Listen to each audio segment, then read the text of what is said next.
Alors, vous savez que j'ai toujours insisté sur l'importance du masculin et du féminin.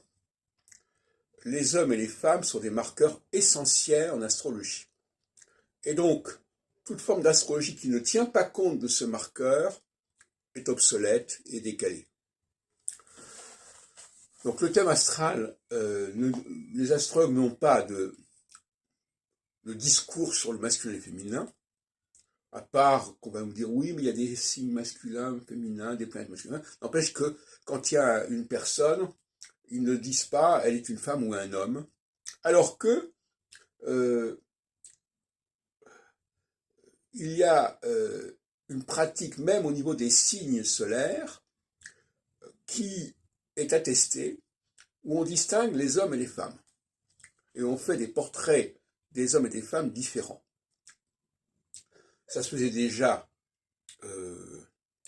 au début du XVIe siècle, dans le calendrier des compos des bergers, que j'ai mis en ligne, enfin, que j'ai filmé, les 12.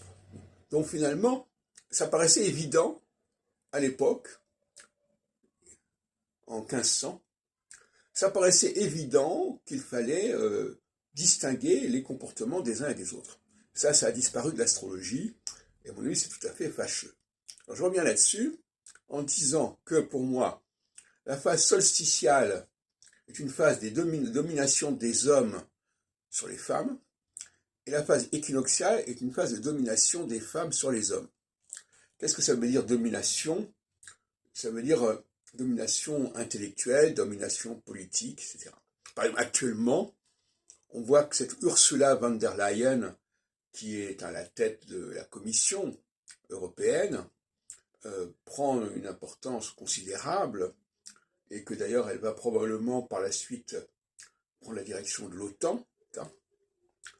On voit qu'au niveau du Premier ministre français, on a maintenant une femme, Elisabeth Borne, et on pourrait multiplier les exemples, quoique moi je ne les connais pas tous. Voilà, donc finalement, il y a cette espèce d'alternance masculin-féminin qui est éventuellement une instrumentalisation. C'est-à-dire, on sait que les femmes ont un certain impact, donc on se sert des femmes. On sait que les hommes ont un certain impact, donc on se sert des hommes. Effectivement, donc tout ça, ça peut être effectivement des énergies qui peuvent être récupérées